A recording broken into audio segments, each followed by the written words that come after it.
우리는요, 하나님의 그 부르심 앞에 어떻게 나아갈 수 있는가? 19절 말씀에 우리가 예수의 피를 힘입어 그분의 희생과 그분의 십자가를 힘입어 하나님 앞에 나아갈 수 있다는 것입니다. 그저 그냥 오라고 하니까 갔습니다가 아니라요, 우리는 그분의 피를 힘입어, 그분의 의를 힘입어, 그분의 예수 그리스도의 의의 옷을 입고서 우리는 나아가야 된다라는 말씀입니다. 그것이 우리에게 필요한 거예요. 지금 우리에게 그러한 옷을 입는 방법은 우리가 그분을 신뢰하고 믿는 거죠. 아멘이십니까? 저는 우리들이 그저 이 자리에 오라고 해서 오는 그러한 분들이 아니라 정말 레쿠에서 그분의 부르심 앞에, 그분의 초청 앞에 우리의 마음과 뜻과 힘을 다해서 나아올 수 있는 푸른 공동체 되기를 간절히 소망합니다. 네. 할렐루야. 지금 어떻게 될지 지금 고민하고 있었어요. 오늘 이게 조금 짧네. 이렇게 잔가지고 네, 이렇게 해도 괜찮을까요? 네. 네, 오늘은 킹 왕께 드리는 마땅한 예배라는 제목을 가지고 함께 말씀을 나누려고 합니다. 네, 여러분들 왕 이러면 무엇이 생각나시거나 또는 어떠한 느낌이 드십니까? 저는 이 왕이라는 그 말에 약간은 거부감이 있었던 것 같아요. 왕이라고 하는 그 자체에 사실 조금은 부정적인 느낌이 더 강했던 것 같습니다. 뭔가 착취하고 뭔가 자기 마음대로 하는 그런 것들이 왕이지 않았나라는 생각을 좀 많이 가졌었던 것 같아요. 그런 편견이 있었던 것 같습니다. 여러분들 어떻습니까? 왕 이렇게 했을 때 우리가 대부분 지가 이런 생각을 할 때도 있죠. 지가 왕인 줄 아나 이런 식으로 이제 얘기할 때가 있잖아요. 그렇죠? 그래서 왕은 자기 마음대로 하는 사람이라고 생각을 하기도 하고, 그리고 자기가 기분대로 아무나 이렇게 할 수 있는 그런 존재로 우리는 어렴풋이 그렇게 생각을 했던 것 같습니다. 또 왕이라는 사람은 되게 어리석어 보이기도 해요.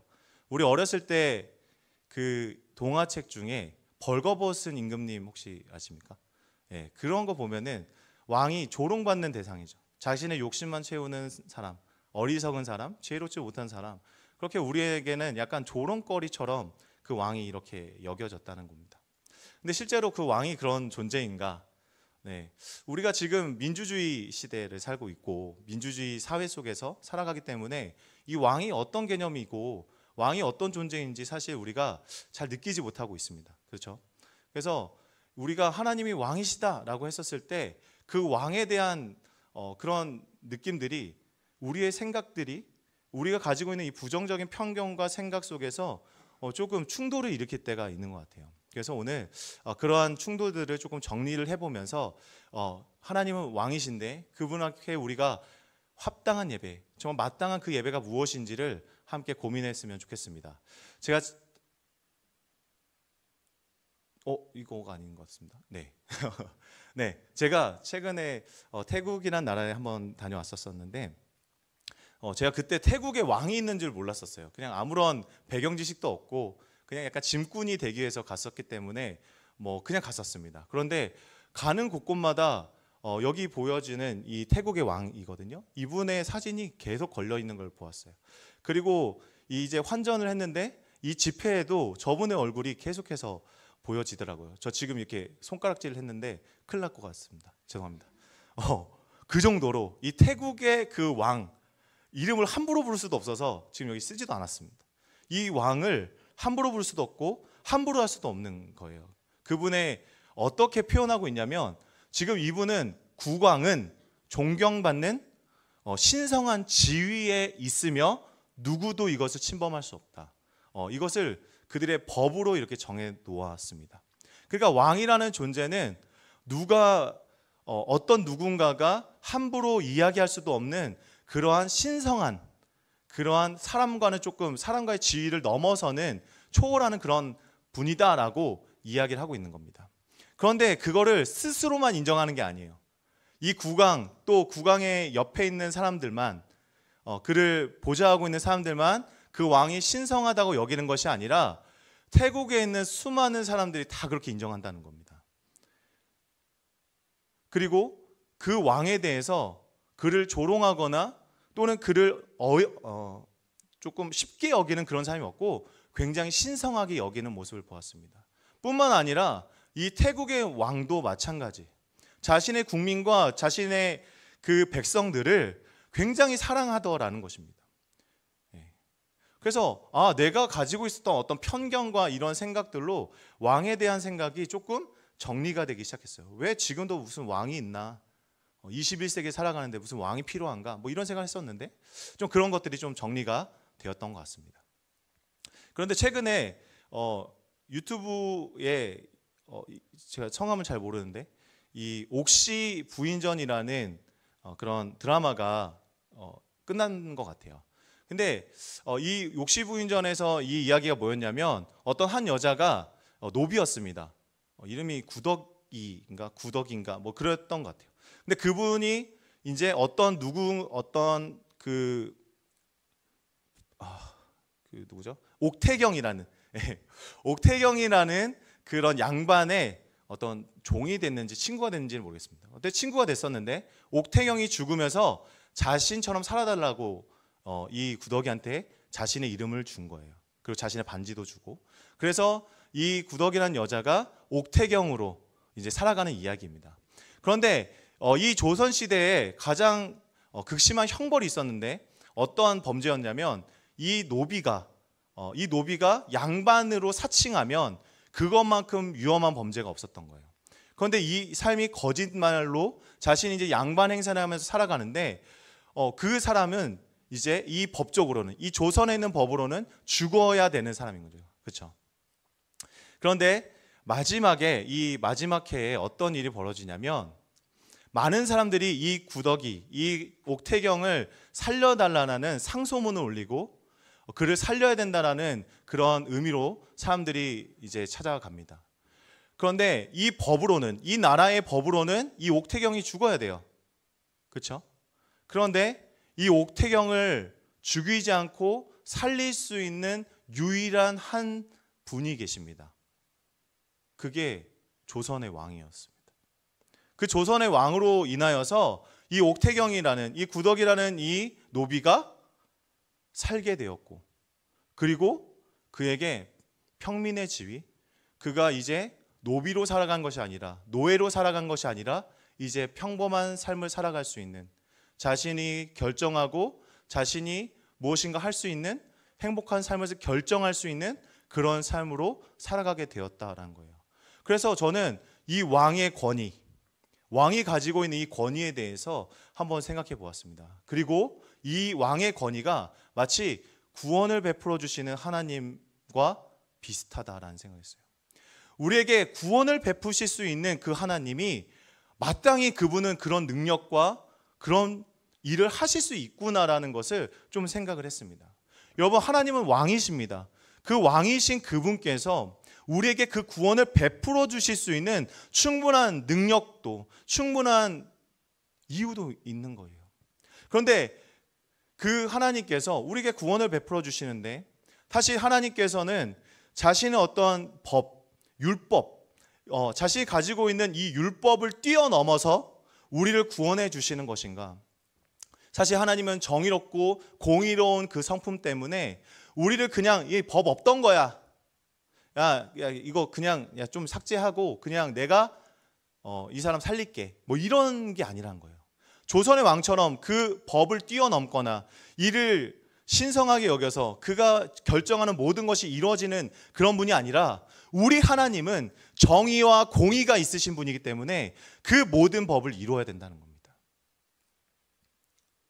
그러므로 우리가 알고 있듯이 예수 그리스도가 그 모든 하나님의 율법을 성취하시고 그분의 십자가를 통하여서 그 모든 죄의 값을 치르시고 우리를 속량하셔서 우리에게 구원을 베풀어 주신 것입니다. 믿으십니까? 그런데 이 모든 과정 속에서 하나님께서 결정하시고 그 일을 우리에게 이루어 주셨다는 거예요. 그래서 오늘 우리는 이 왕이신 그 하나님 앞에 참되게 마땅한 예배를 드려야 된다라는 그 주제를 가지고 4가지 키워드로 함께 생각해 보려고 합니다. 첫 번째는 암입니다. 알게 되는 거, 지식. 그리고 초청, 그리고 새 언약의 백성의 언약, 그리고 인도하심, 이 네 가지의 키워드를 가지고 우리가 함께 오늘 말씀을 보도록 하겠습니다. 먼저 암입니다. 암. 우리는 직관을 통해서 알게 되는 게 많은 것 같아요. 여러분은 직관적으로 무엇인가 옳고 그름을 판단하거나 또는 내가 이걸 해야지 안 해야 되지, 이걸 먹어야지 안 해야 되지 알지 않습니까? 우리는 대부분 직관적으로 행동을 해요. 대부분 우리가 가지고 있는 이 생각들은요, 무의식 속에서 이루어지고 있습니다. 여러분들 혹시 운전하는 분들이 계십니까? 운전하시는 분들?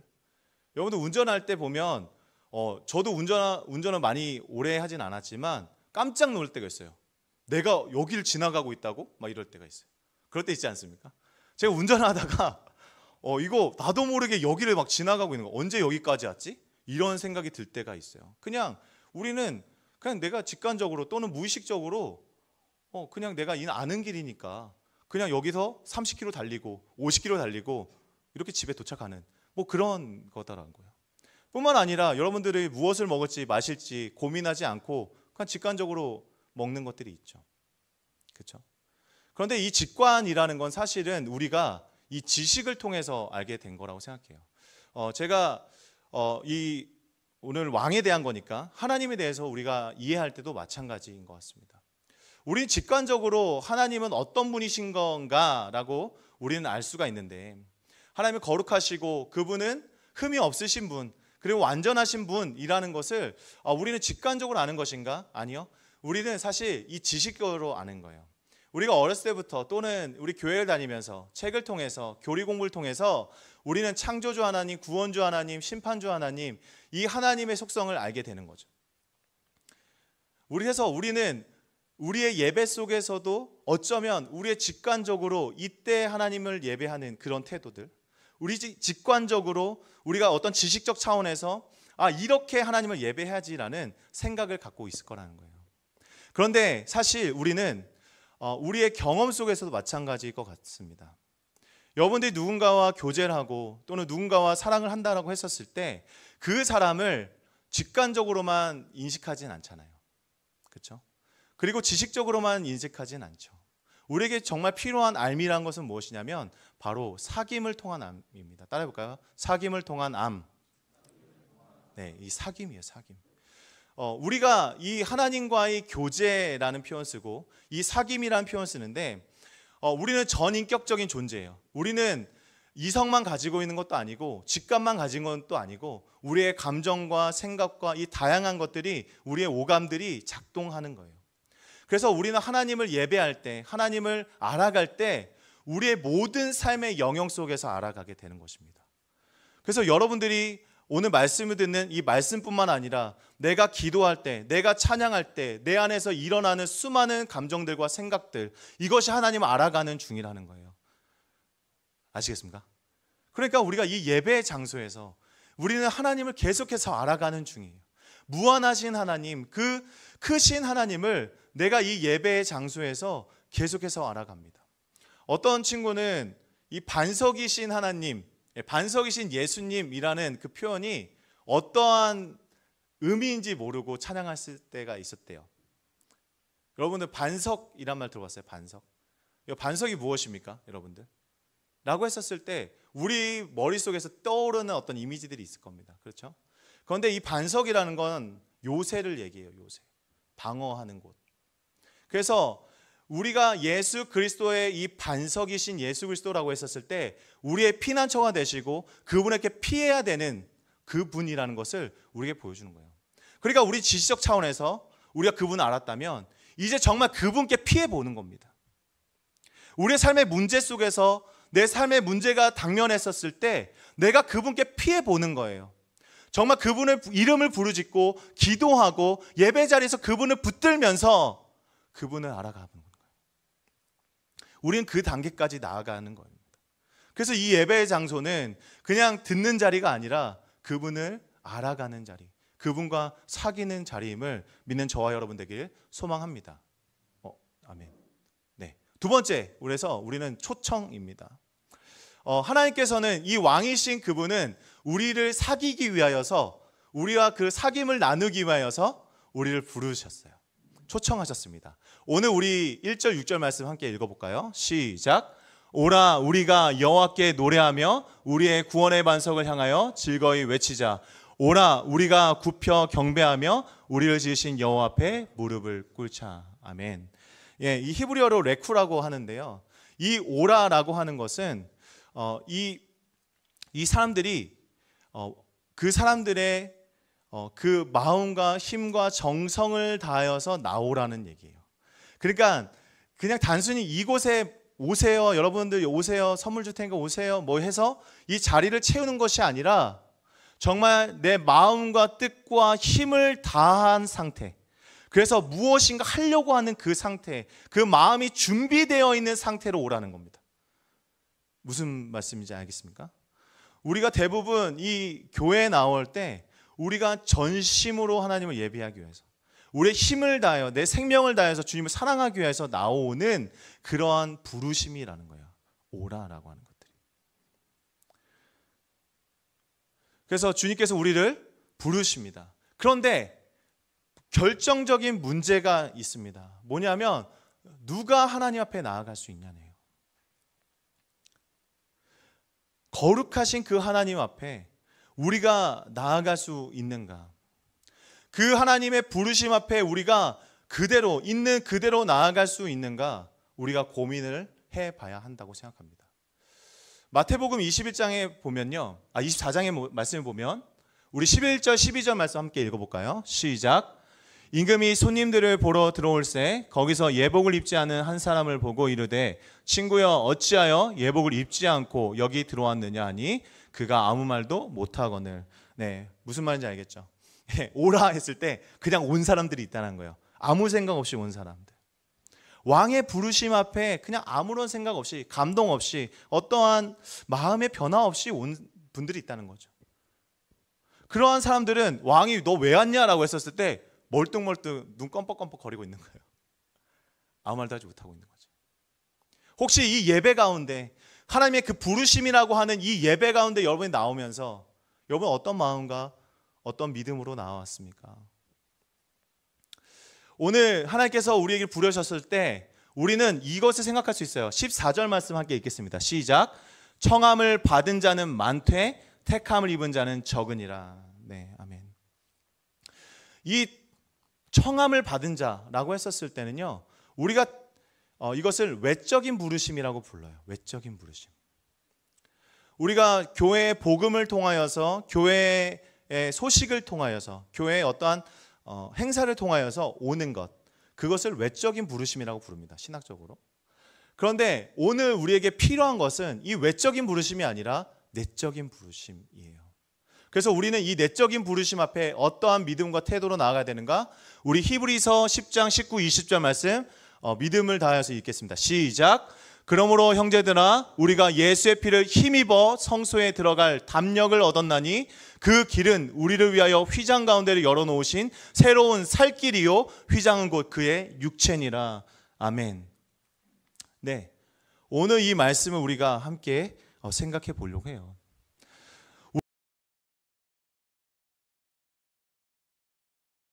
우리는요, 하나님의 그 부르심 앞에 어떻게 나아갈 수 있는가? 19절 말씀에 우리가 예수의 피를 힘입어, 예수의 피를 힘입어, 그분의 희생과 그분의 십자가를 힘입어 하나님 앞에 나아갈 수 있다는 것입니다.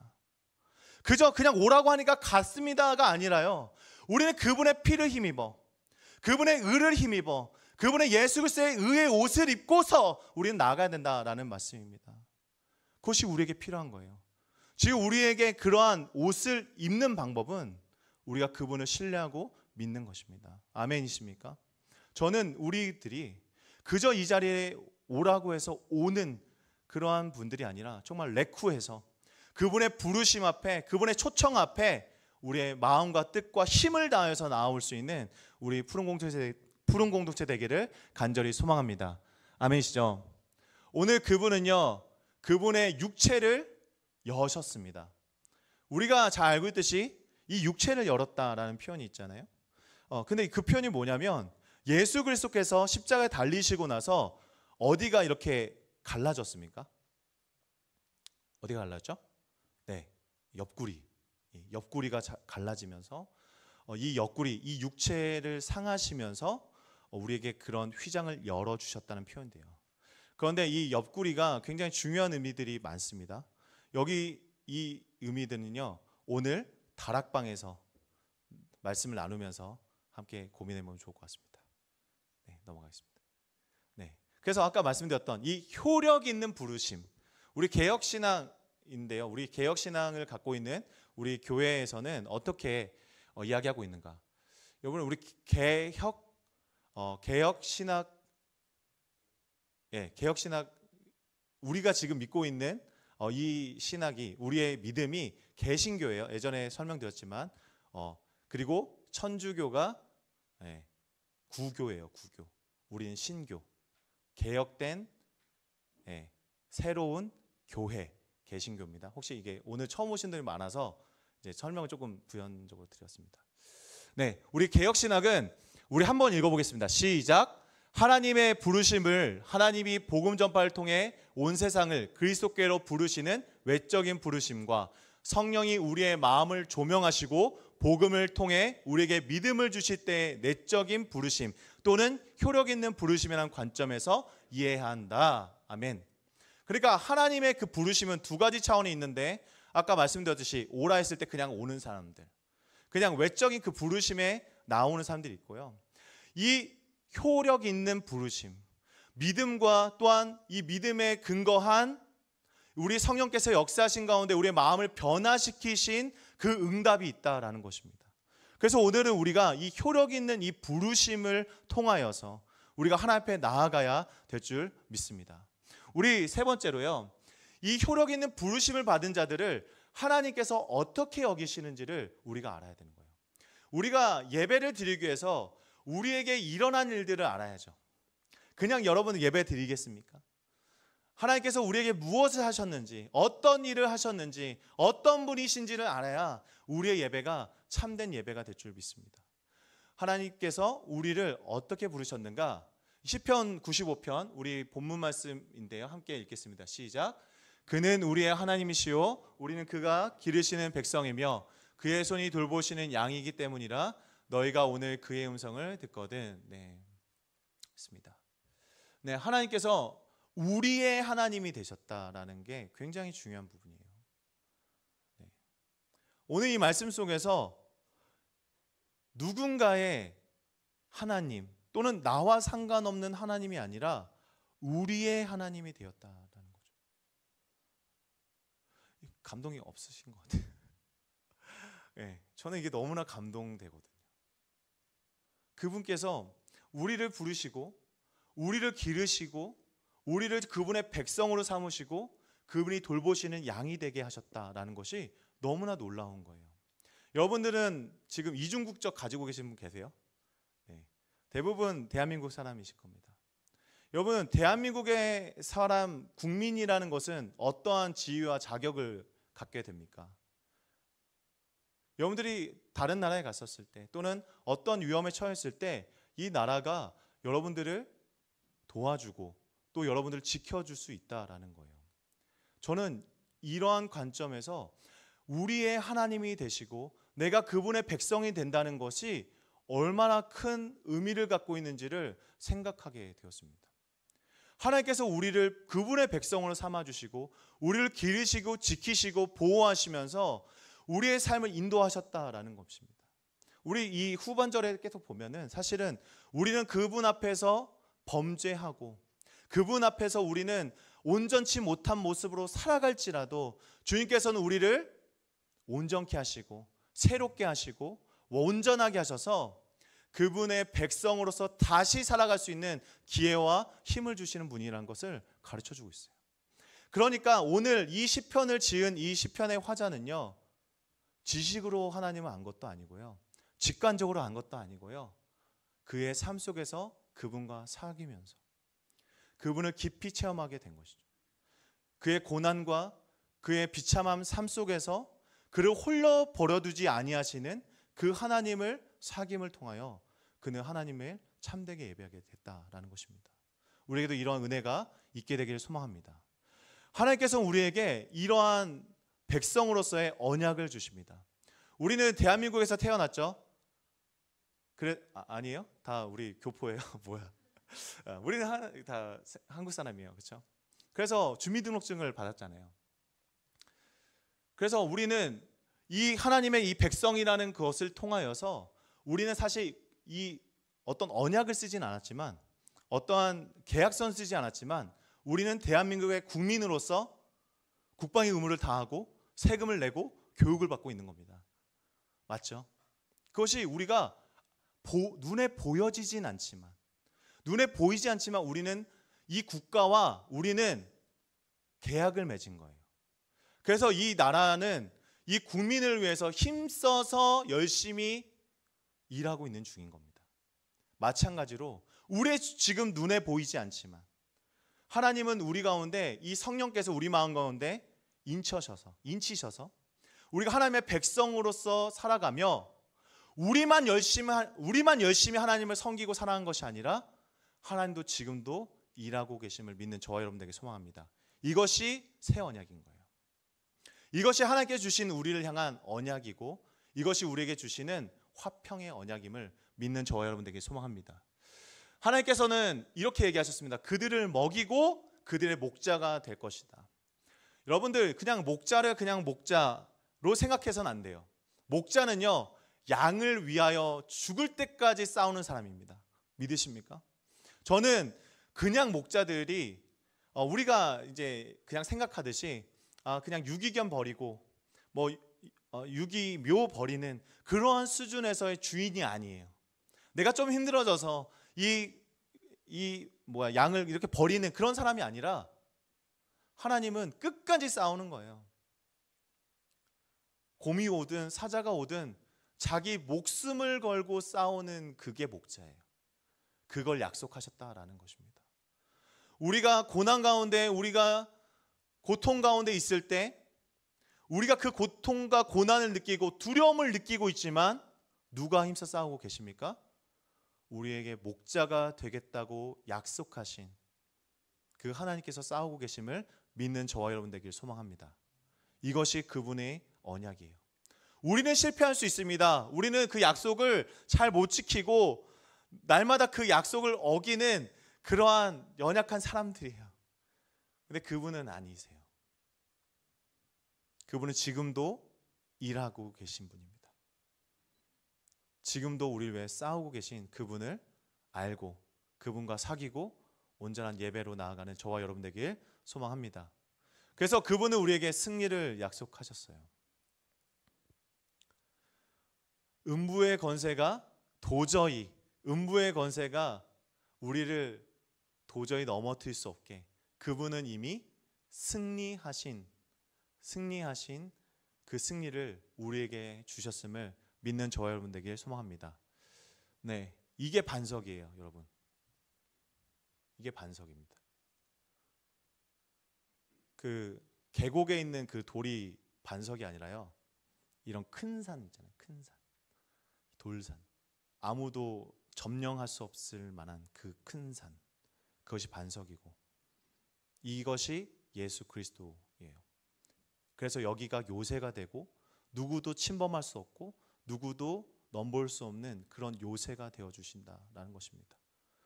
이 요새를 갖고 있는 자가 승리하는 거예요.